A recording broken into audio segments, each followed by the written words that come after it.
Good afternoon. I'm Rafael Reif, MIT's president, number 17.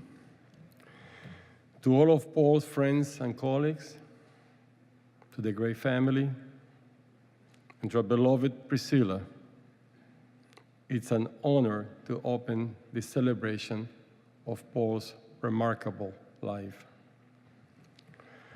All of us are gathered here because of Paul, but in a larger sense, I must point out that I'm here at MIT because of him.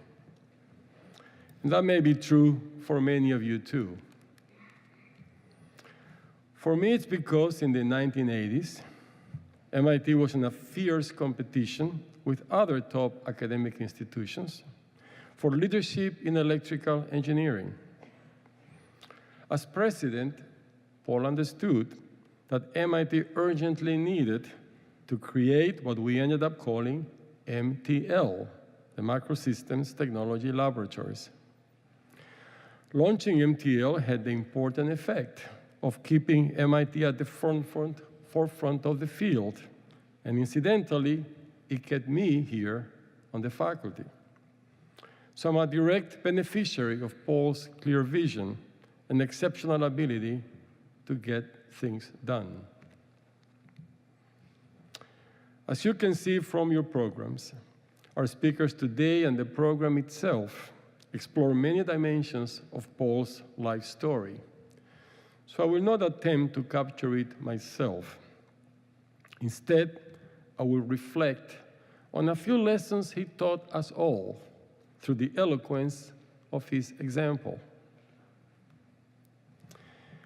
We all know that Paul held just about every job at MIT, including, finally, the chairman of the corporation. After that, he went back to the job he loved the most, teaching. Naturally, he returned to his home discipline, electrical engineering. At the time, the associate department head for electrical engineering was some microelectronics professor from Venezuela named Rafael Reif. Paul would always come to my office at the start of the semester. This MIT legend, president and then chairman, and he would ask me what I wanted him to teach. I would always say, Paul, what would you like to teach? And he would always choose 6002, circuits and electronics. That's the first academic subject in electrical engineering. Paul used to say that it was like learning to play the scales for musicians. It's the foundation of everything, he would say. But looking back now, I realize what I should have said. I should have asked Paul to teach me how he managed to lead his life with such remarkable integrity. Of course, Paul was profoundly honest. He lived by the highest ethical and moral standards. But integrity, I mean, went beyond that. Paul was, as a person, integrated, unified, of a piece, like an integrated circuit. There was a moral unity to his whole life, a unity of purpose and values. He knew who he was down to the core. That gave him deep personal confidence in every situation.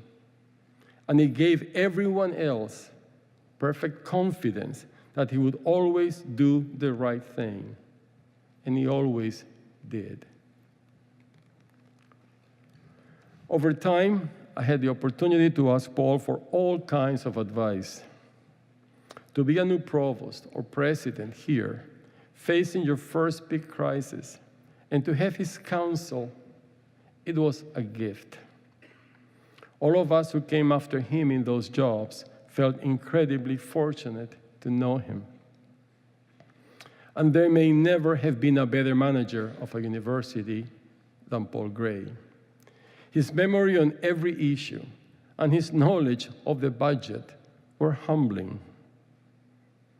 I must tell you, though, that the best advice he ever gave me about how to handle being president was, don't eat dessert. I believe the most important thing Paul taught by his example was how to succeed at creating change. At a place like MIT, with such a legacy of excellence, persuading people that things need to change is a non-trivial exercise. But Paul understood this community so well. He knew how to lead MIT to live up to its full potential. And he also had the patience for a lot of meetings. As a result, more than anyone I can think of, Paul shaped the MIT we know today. When you think of the programs and progress he helped create, it's impossible to imagine MIT without them. Where would we be without our undergraduate research opportunities program or Europe?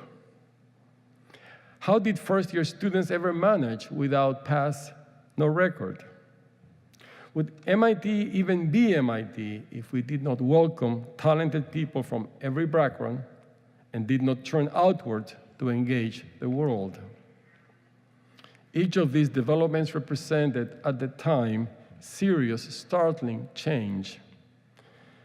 But Paul helped our community see that each of these steps was the bright, open path to possibility.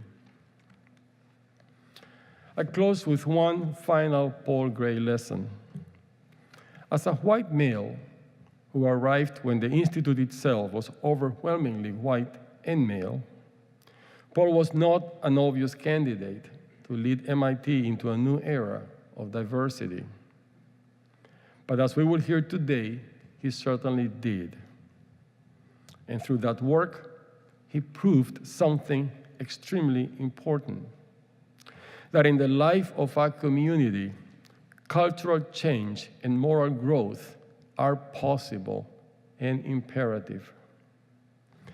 In this complex, confusing time for our nation, and therefore for our community, may Paul be, as he always was, our guide to inventing a better future for all.